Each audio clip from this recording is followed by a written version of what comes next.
읽겠습니다. 그들이 아침에 일찍 일어나 여호와 앞에 경배하고 돌아가 라마의 자기 집에 이르니라. 엘가나가 그의 아내 한나와 동침함에 여호와께서 그를 생각하신지라. 한나가 임신하고 때가 이름에 아들을 낳아 사무엘이라 이름하였으니 이는 내가 여호와께 그를 구하였다 함이더라. 그 사람 엘가나와 그의 온 집이 여호와께 매년제와 서원제를 드리러 올라갈 때 그의 남편에게 이르되 아이를 젖대거든 내가 그를 데리고 가서 여호와 앞에 뵙게 하고 거기에 영원히 있게 하리이다 하니, 그의 남편 엘가나가 그에게 이르되 그대의 소견에 좋은 대로 하여 그를 젖대기까지 기다리라. 오직 여호와께서 그의 말씀대로 이루시기를 원하노라 하니라. 이에 그 여자가 그의 아들을 양육하며 그가 젖대기까지 기다리다가 젖을 뗀 후에 그를 데리고 올라갈새 수소 3마리와 밀가루 1에바와 포도주 1가죽부대를 가지고 실로 여호와의 집에 나아갔는데 아이가 어리더라. 그들이 수소를 잡고 아이를 데리고 엘리에게 가서 한나가 이르되 내 주여 당신의 사심으로 맹세하나이다. 나는 여기서 내 주 당신 곁에 서서 여호와께 기도하던 여자라. 이 아이를 위하여 내가 기도하였더니 내가 구하여 기도한 바를 여호와께서 내게 허락하신지라. 그러므로 나도 그를 여호와께 드리되 그의 평생에 여호와께 드리나이다 하고 그가 거기서 여호와께 경배하니라. 아멘.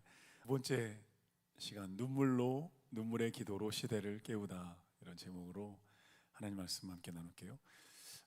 지난주부터 제가 유대인들의 자녀교육 하브루타 방식으로 설교도 하고 또 하나님의 숨결도 그렇게 하고 싶다고 얘기했는데요. 지금 로비에 8호로 하나님의 숨결 와 있는데 하브루타 방식으로 본문 해설을 만들었습니다.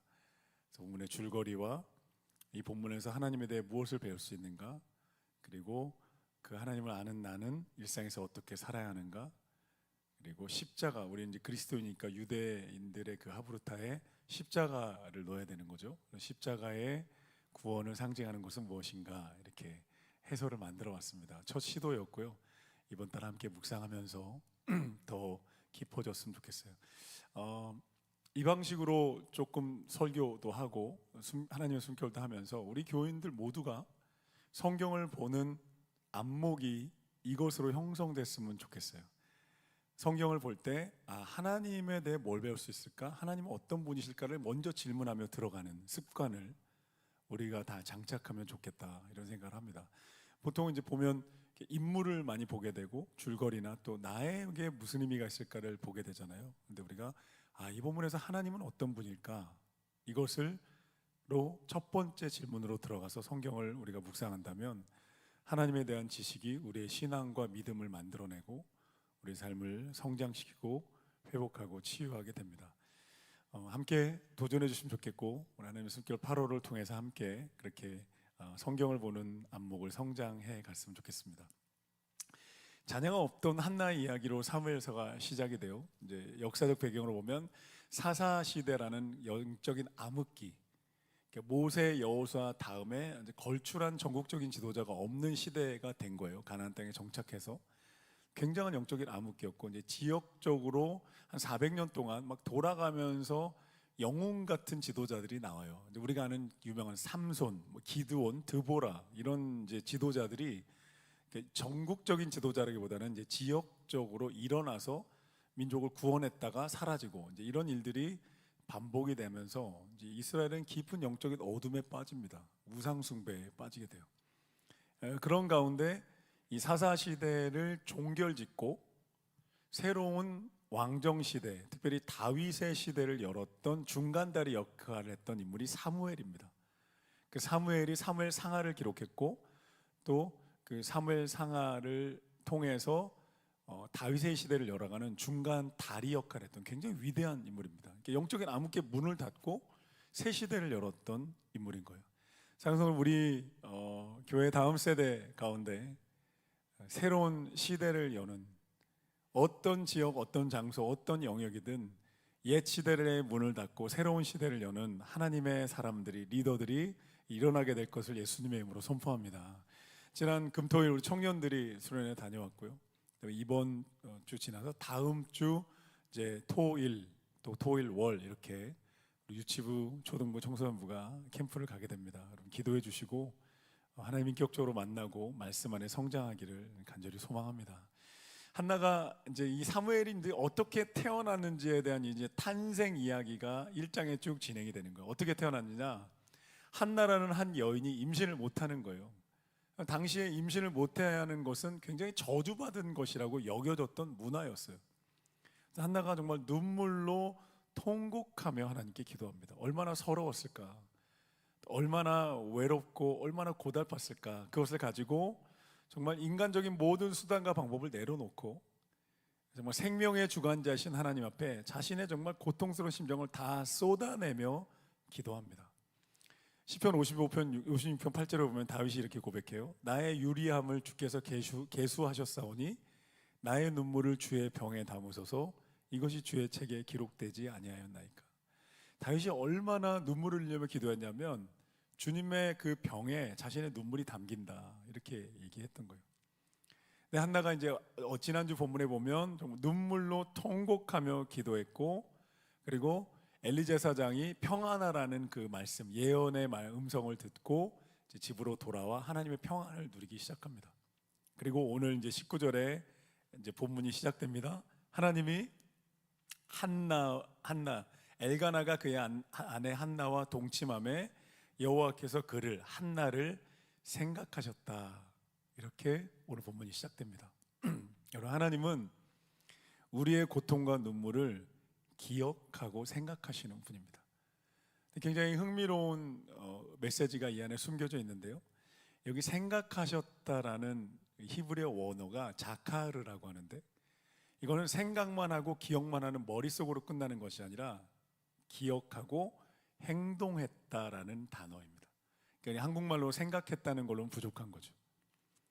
떠올리고 분명히 행동한다는 언약적인 의미가 담겨져 있는 거예요. 한번 따라해 보겠어요. 우리 하나님은 자카르의 하나님입니다. 히브리 한번 해보는 거죠. 자카르의 하나님. 한번 더요. 자카르의 하나님. 출애굽기 2장에 보면요, 이스라엘 백성들이 바로 왕에게 고통당하면서 하나님께 부르짖었을 때 하나님 이렇게 말씀하세요. 아브라함과 이삭과 야곱에게 세운 언약을 기억하셨다. 이때 자카르입니다. 떠올렸다는 게 아니라 내가 행동하겠다는 약속이 이 안에 들어있는 거예요. 하나님은요, 우리의 눈물의 기도를 들으시고 기억하실 뿐만 아니라 우리를 위해 행동하시는 분입니다. 아멘. 행동하시는 분입니다. 한 믿음의 가정의 어린아이가 매일 밤 기도를 한 거예요. 하나님, 제발 이번 제 생일에 자전거 한 대를 보내주세요. 제가 찜해 놓은 자전거가 있는데 제 기도를 기억해 주세요. 자카를 해주세요. 이렇게 기도했어요. 그리고 마침내 생일 아침이 됐으니까 문 앞에 자기가 그토록 원했던 최신형 자전거가 문 앞에 놓여 있던 거예요. 꼬마가 너무 기뻐서 뻘쩍 뛰면서 하나님께 소리쳤습니다. 하나님 감사해요. 하나님, 사실 제 목소리가 너무 작아서 하나님이 안 들으실까 봐 옆방에 계신 할아버지 들으라고 큰 소리로 기도했는데 어떻게 하셨는지 할아버지를 통해 응답하셨네요.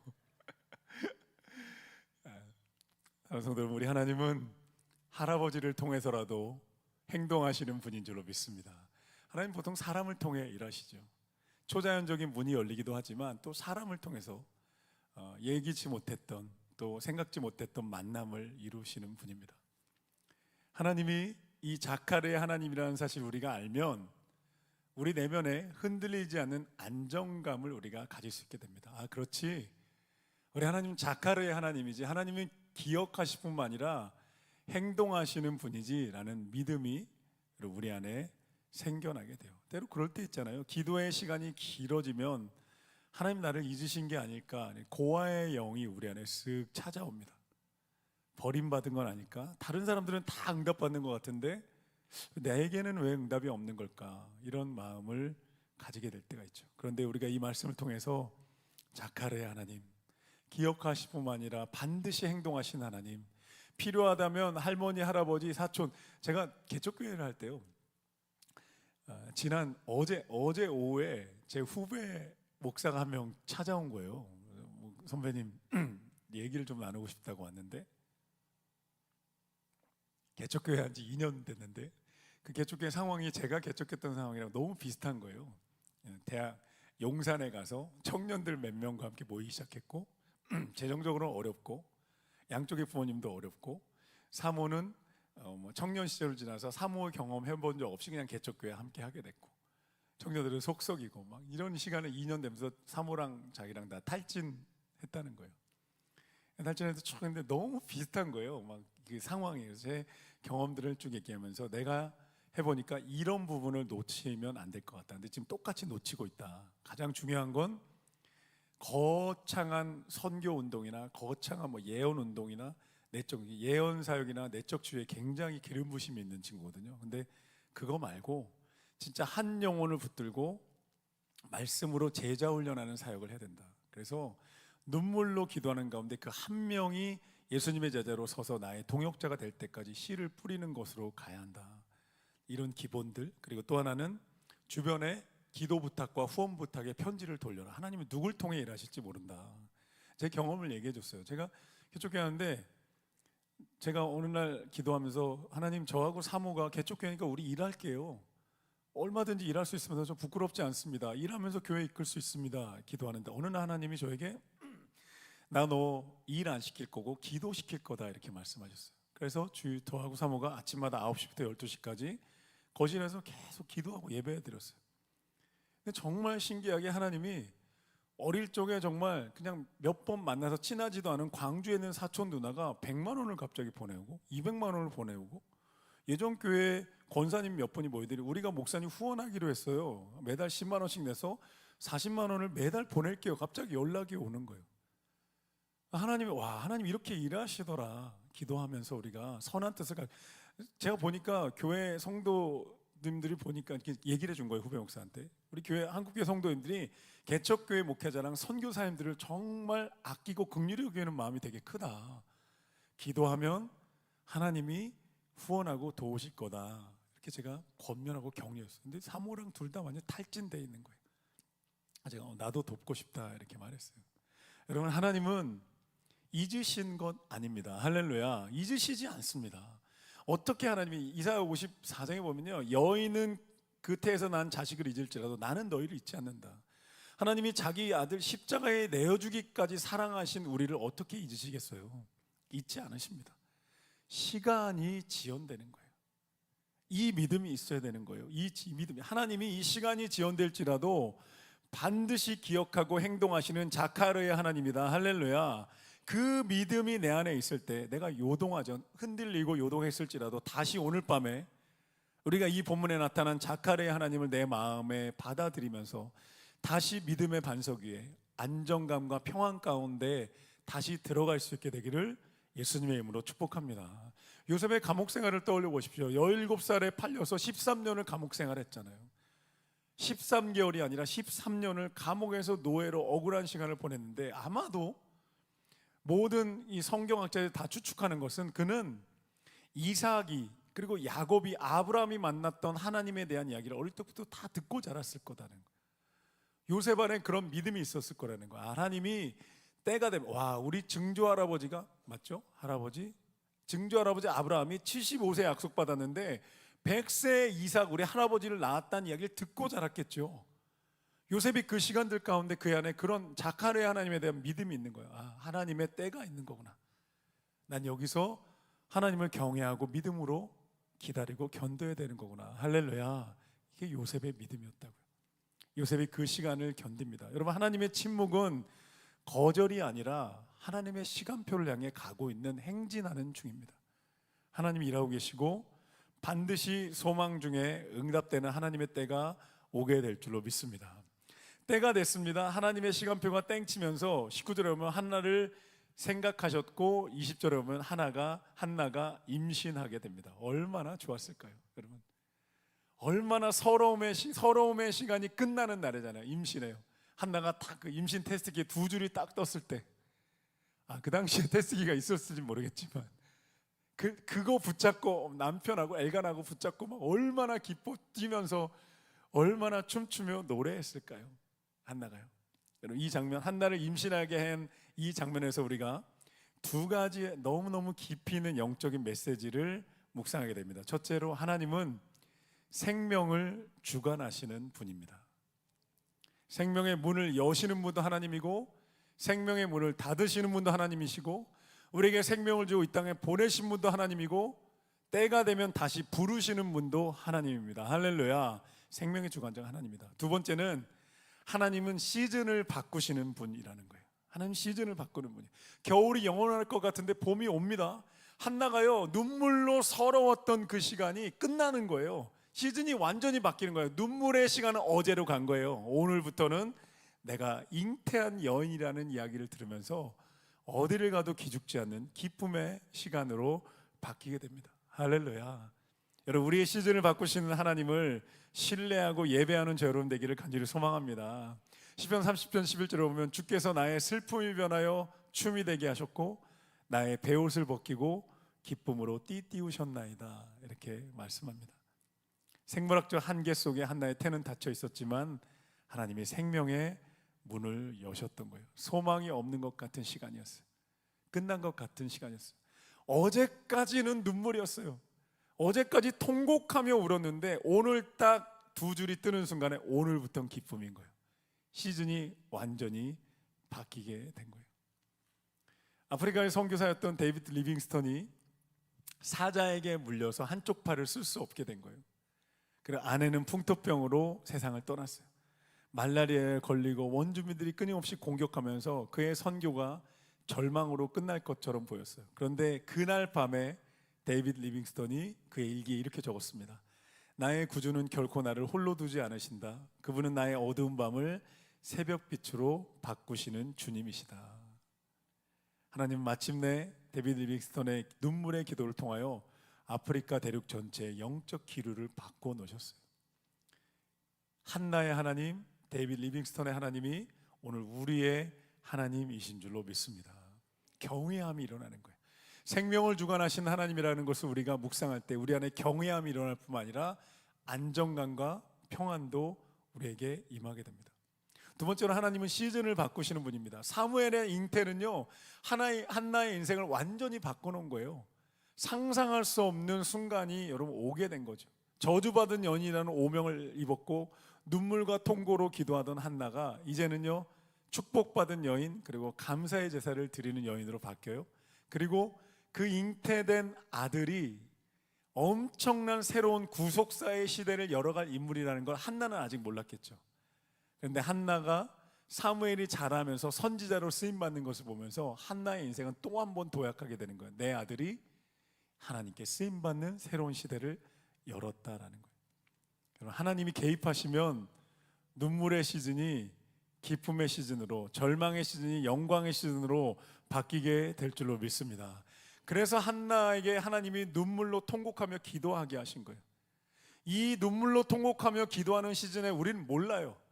왜 이렇게까지 기도시키시는지. 저는 이 기도를 보면서 우리가 도전받아야 된다고 생각해요. 우리의 기도가 나의 필요와 나의 눈물의 기도를 넘어서 하나님 나라가 이루어지기를, 하나님의 뜻이 이루어지기를 기도하는 데까지 더 확장되도록 오늘 본문이 우리에게 도전하고 있다고 생각해요. 눈물로 기도시키셨어요.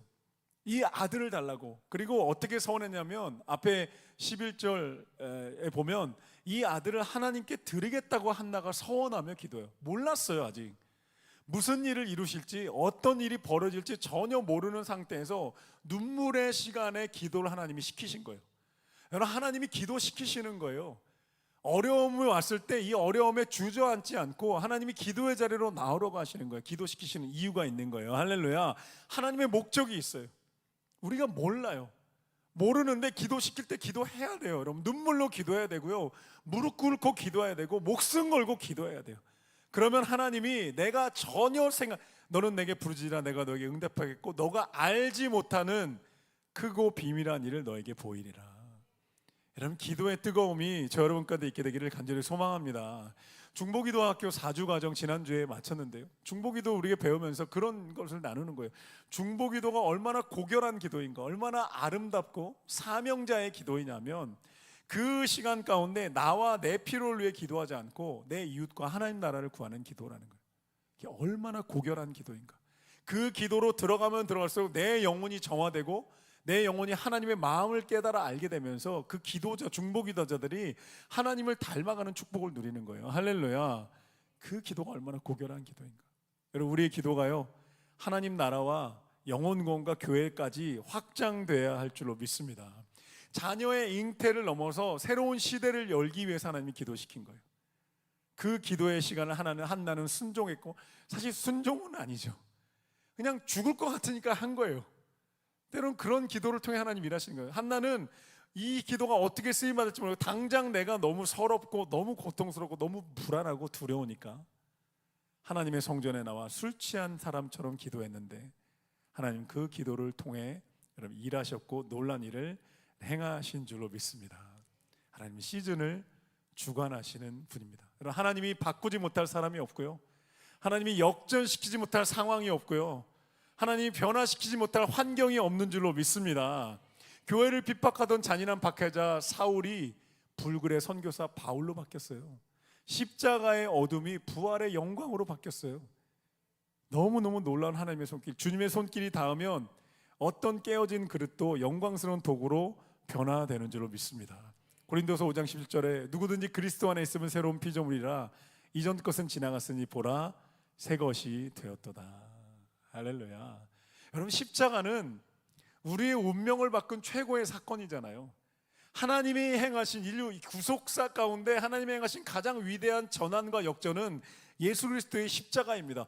죄로 인해 죽을 수밖에 없던 운명, 한 사람도 예 없이 우리 모두가, 인류 전체가 죄로 인해 죽을 수밖에 없는 운명, 영원한 심판을 향해 불붙은 기차처럼 달려가고 있었는데 그 기차를 막아서신 예수 그리스도, 그리고 그 기차와 그 불을 스스로 몸에 당하셔서 비극적 운명을 대신 짊어지신 예수님. 그래서 우리가 본질상 진노의 자녀였지만 하나님의 영광스러운 자녀로 변화된, 여러분, 운명이 바뀌는 사건이 십자가에서 여러분 일어났다는 거예요. 할렐루야. 저주가 축복으로, 죽음이 생명으로, 고아가 하나님의 아들 딸들로 변화되는 역전이 일어난 거예요. 갈라디아서 3장 13절에 그리스도께서 우리를 위하여 저주를 받은 바 되사 율법의 저주에서 우리를 속량하셨으니 기록된 바 나무에 달린 자마다 저주 아래 있는 자라 하였습니다. 스스로 우리를 대신해 저주를 받았기 때문에 우리는 저주받지 않아도 된 거예요. 원래 우리를 향해 저주가 쏟아부어졌어야 되는데 예수님 막아서셔서 다 받으셨기 때문에 우리는 의롭게 되었고 생명을 얻었고 거저 하나님의 영원한 은혜를 입게 된 줄로 믿습니다. 십자가 우편의 강도를 한번 떠올려 보십시오. 평생 강도질을 하다가 십자가에서 죽어가는 그 순간에 주님 저를 기억해 주십시오, 이 한마디로 그는 구원받았어요. 구원은 절대 우리의 공로가 아니라는 걸 말씀해 주시는 거예요. 누구도 공로를 주장할 수 없이 오직 예수 그리스도의 보혈의 공로로, 할렐루야, 그 우리는 의롭다함을 얻는 놀라운 운명의 전환과 역전이 여러분 일어나게 된 거예요. 로마 시대까지 여러분 십자가는요, 인류 역사상 가장 잔인한 처형틀이었어요. 예수님의 십자가 사건 이후에 십자가는 우리를 구원하시는 하나님의 사랑과 은혜의 자리가 되었어요. 할렐루야. 그래서 그리스도인들이 십자가의 은혜를 알면 알수록 우리의 마음 가운데 하나님의 은혜가 부어지고, 십자가를 보며 찬양할 때마다 우리의 마음에 감동과 눈물이 임하는 거예요. 왜냐하면 그곳에서 우리의 운명이 바뀌었기 때문에, 시즌이 바뀌었기 때문에. 할렐루야. 자, 한나가 잉태합니다. 완전히 시즌이 바뀝니다. 그리고 아들의 이름을 짓습니다. 20절 보십시오. 때가 이름에 아들을 낳아 사무엘이라 이름을 붙입니다. 이는 내가 여호와께 그를 구하였다 함이라, 이렇게 말합니다. 사무엘의 원래 가장 첫 뜻은 여호와께 내가 그를 구했다, 이런 뜻입니다. 그런데 이 사무엘이라는 말에 이중적인 언어 의미가 있는데요, 원어적으로 사무엘이라는 말은 샤마, 들으신다는 뜻이고, 엘은 하나님입니다. 하나님이 들으셨다, 구하였다, 들으셨다라는 거예요. 이 이름이에요. 한나가 하나님이 내게 응답하시고 내 시즌을 바꾸신 그 하나님을 자랑하려는 의도가 담겨져 있습니다. 하나님이 내 기도를 들으셨다는 거예요. 사람들이 사무엘이라는 이름을 부를 때마다 하나님이 한나의 기도를 들으셨대. 하나님이 한나의 기도를 들으셨대. 내 아들 사무엘이래요, 하나님이 내 기도를 들으셨어요 라고 하나님을 자랑하는 메시지가 이곳에 여러분 담겨져 있는 거예요. 한나는 자신에게 임하신 하나님의 은혜를, 그 하나님을 자랑하는 삶을 살았습니다. 내게 주신 은혜를 입을 다물고 있지 않고 하나님의 은혜를 간증하며 자랑하는 인생이 되었다는 거예요. 사랑하는 성도, 우리가 하나님의 은혜를 자랑하고 십자가의 복음을 자랑하며 살아갈 수 있게 되기를 예수님의 이름으로 축복합니다. 시편 116편 1, 2절에 보면요, 여호와께서 내 음성과 간구를 들으셨으므로 내가 그를 사랑하는도다. 그의 귀를 내게 기울이셨으므로 내가 평생에 기도하리로다. 이렇게 말합니다. 우리는 우리 입술에 하나님의 은혜를 자랑하고 십자가의 복음을 자랑할 때 그곳에 하나님의 영광이 임하고 하나님의 역사가 나타납니다. 입을 열어 하나님을 자랑할 때 내 영혼이 살아납니다. 길거리 전도 훈련을 합니다. 교회들이 제자 훈련을 하거나 전도를 할 때 길거리 전도를, 우리도 길거리 전도팀이 나가죠. 화요일마다. 사람들은, 어떤 사람은 이렇게 얘기합니다. 아니, 그거 전단지 나눠준 거 사람들이 그거 가지고 무슨 일이 있을까요? 어떤 일이 벌어지나요? 이렇게 얘기하는 사람들이 있어요. 관계 전도가 이 시대에 제일 중요합니다 말하는 사람들이 있어요. 그런데 그렇지 않습니다. 가장 중요한 것은 전도지를 들고 나가서 예수 믿으세요 말하는 내가 가장 큰 은혜를 받는다는 거예요. 아멘. 내가 담대해진다는 거예요. 내 안에 예수만이 나의 생명의 주인이시고 십자가의 복음만이 온 세상의 구원이라는 확신이 내 안에 나오는 거예요. 나는 지금 복음을 전하고 있다는 이 확신이 우리 안에 있는 거예요. 입을 열어 주님을 전파하고 누군가에게 하나님에 대해서 이야기하기 시작할 때 그가 듣든 안 듣든 내 영이 살아나는 거예요. 할렐루야. 내 믿음이 강건해지는 거예요. 내가 가진 게 진짜구나, 진리구나, 이렇게 내가 살아납니다. 그리고 성령이 역사하시면 누군가의 마음이 움찔하면서 하나님이 그의 마음에 파고 들어가시는 거죠. 사무엘이라는 이름으로 한나는 하나님을 자랑하기 시작합니다. 그리고 사무엘을 내리고 그가, 그 사람 엘가나 21절 보십시오. 그가 온 집이 여호와께 예배를 드리러 올라갔는데 22절에 한나가 나는 올라가지 않겠습니다. 아이가 젖될 때까지 내가 양육한 다음에 젖을 때면 내가 여호와 앞에 데리고 올라가 영원히 하나님께 그를 드리겠습니다. 22절에 이렇게 말합니다. 사무엘을 하나님께 온전히 바치겠다고 한나가 서원했던 것을 여러분 지키는 거예요. 이게 이 한나에게 쉬운 결정이었을까요? 눈물로 통곡으로 기도하며 얻은 아들이었어요. 빠르면 3살 아니면 4살까지 젖될 때까지가 양육하고 이제 보십시오. 20절 오면 영원히 하나님의 집에 있게 거기에 둔다는 거예요. 이제 내가 데리고 못 기르는 거예요. 너무너무 어려운 결정이었을 거예요. 인간적으로 정말 어려울 거예요. 어떻게 얻은 아들이에요? 어떻게 얻은 아들이에요? 근데 그 아들을 하나님의 전에 3살이나 4살쯤 되면 완전히 보내겠다는 결정을 한나가 합니다. 왜냐하면 한나는 하나님이 기도에 응답하신 아들이라는 것을 알았고, 한나는요 분명히 이 아들을 향한 하나님의 어떤 계획이 있을 거라는 것을 분명히 알았어요. 영적인 센스로 알았어요. 그가 서원했어요. 하나님께 드리겠습니다. 서원한 응답이기 때문에 그 서원을 여러분 지키며 살아갑니다. 사무엘이 그렇게 한나에서 양육됐어요. 한나가 어떻게 길렀을까요? 3살 때까지 그 어둡고 타락한 사사시대 가운데 자신의 아들을 하나님께 드려야 돼요. 어떻게 길렀을까요? 철저하게 말씀으로 길렀을 거예요. 철저하게. 어떻게 하느냐? 나중에 이제 2장 3장에 보면요, 사무엘이 하나님의 음성을 듣는 그 예민함이, 어린아이인데도 하나님의 음성을 듣고, 제사장 엘리는 못 들어요.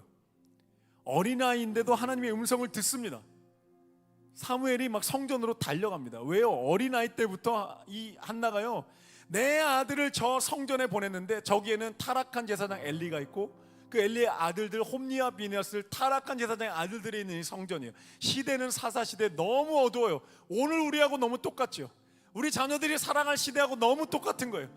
이 시대에 똑같이 한나가 그런 시대 가운데 내 아들을 저기에 보내야 돼요. 성전에 타락한 제사장이 있어요. 타락한 아들 홈니와 비느하스, 나중에 홈니와 비느하스 나옵니다. 얼마나 행실이 나쁜데요. 2장에 보면요, 그 아버지의 그 아들이었어요. 타락한 시대에 타락한 제사장이었어요. 한나가 이 아들을 철저하게 말씀으로 얼마나 애절했겠어요. 얼마나 이 아들 떠나보내야 되는데, 나는 서원을 했는데, 저 성전에서 자라야 되는데, 저 어두컴컴한 구렁텅이에서 자라야 되는데 이 아들을 내가 매일 돌봐줄 수 없어요. 이 아들 안에 내가 말씀을 가득가득 먹여야겠다는 생각으로 아들을 신앙교육을 합니다. 그래서 어떻게 돼요? 사무엘이 시대를 뒤집어놔요. 할렐루야. 시대를 뒤집어놔요. 시대에 흡수되지 않아요. 끌려 뒤집어 놓습니다. 완전한 개혁을 일으키면서 새로운 다윗의 시대를 열어요. 잠언 22장 6절에 보면 마땅히 행할 길을 아이에게 가르치라. 그리하면 늙어도 그것을 떠나지 아니하리라. 오늘 우리 교회 안에 우리 저를 포함한 모든 부모들이 마음에 새겨야 되는, 한나로부터 배워야 하는 메시지는 아이들을 철저하게 말씀으로 길러야 한다. 이것은 교회가 책임지고 운동을 일으켜야 되는 거예요. 가장 큰 책임은 저에게 있고요. 자녀를 말씀으로 양육하는 운동을 교회 안에서 함께 일으켜서 철저하게 말씀으로, 그래서 우리가 함께 할 수 없는 이 타락한 시대에 아이들을 보내서 흡수되기는커녕 시대에 맞설 수 있는 아이들로 길러내는 그런 베델 교회와 그런 부모 되기를 예수님의 이름으로 축복합니다. 감리교회 창시자인 존 웨슬리의 어머니 수잔나는요 19명의 자녀를 길렀어요. 19명을 출산하는 것도 너무 놀랍죠. 거의 일단 뱃속에 아이가 20년간 있던 거고, 띄엄띄엄 했으면 거의 30년 넘게 이게 잉태와 출산을 거듭한 분이에요. 근데 이 수잔나가요 아무리 바빠도 매일 한 명씩 따로 떼어 1대1로 성경을 가르쳤고 함께 기도하는 시간을 가르쳤어요. 제가 금요 집회 때 한번 말씀드렸던 예와 기억나시나요? 19명 아이들이 뛰놀고 온 집안을 난리칠 때 오후가 되면 엄마가 흔들은 자에 앉아서 아이들이랑 외칩니다. 지금부터 엄마를 찾아오는 너희들은 지옥을 맛보게 해주겠다. 그리고 치마를 뒤집어 쓰고 1시간 동안 기도했다는 거예요. 그래서 그 아이들 가운데 감리교, 영국 교회를 개혁했던 존 웨슬리와 찰스 웨슬리가 나오게 됩니다. 오늘 우리에게 주는 이 한나와 수잔나가 우리에게 주는 도전이죠. 눈에 넣어도 아프지 않을 아들 하나님께 바쳤어요. 고대 사회에서 아들은 노후 대책이었대요. 근데 그냥 하나님께 바쳤어요. 그래 하나님 어떻게 갚아주신지 아세요? 2장 21절에 가보면 세 아들과 두 딸을 또 주세요. 드리면 주십니다. 아까워하면 아까운 채 살게 하십니다. 이게 믿음의 법칙이에요. 심으면 거둡니다. 할렐루야. 이게 하나님께 드려본 사람들, 하나님께 헌신한 사람들, 그리고 하나님께 드리는 기쁨을 맛본 사람들만이 할 수 있는 간증. 2장 21절에 한나를 돌보시사 자카르 하나님 다시 돌아보셨고 세 아들과 두 딸을 하나님이 주십니다. 한나의 믿음이 우리 안에 있는 거예요. 여러분, 우리도 하나님께 아낌없이 우리의 자녀를 맡길 수 있게 되기를 예수님의 이름으로 축복합니다. 내 자식 아닙니다. 나를 통해 땅에 태어나게 하신 하나님의 아들 딸들입니다. 우리가 우리 아들 딸 사랑하는 것보다요 하나님이 우리 아들 딸 더 사랑하세요. 얼마만큼요? 십자가에 예수를 내어주실 만큼 사랑하세요. 한 영혼도 빠짐없이. 내 자식 아닙니다. 이거 고백해야 됩니다. 선포해야 돼요. 하나님 내 자식 아닙니다. 하나님 내 아들 아닙니다. 하나님의 아들 딸이니까 하나님이 책임지시고 하나님이 길러주십시오. 하나님이 치유하시고 하나님이 구원하십시오. 하나님께 맡겨드리는 한나의 믿음의 고백이 저런 가운데 있게 되기를 간절히 소망합니다. 자카르의 하나님, 응답하셔서 시즌을 바꾸신 하나님, 우리 믿음의 고백을 받으신 하나님께 우리 함께 찬양하며 나아가겠습니다.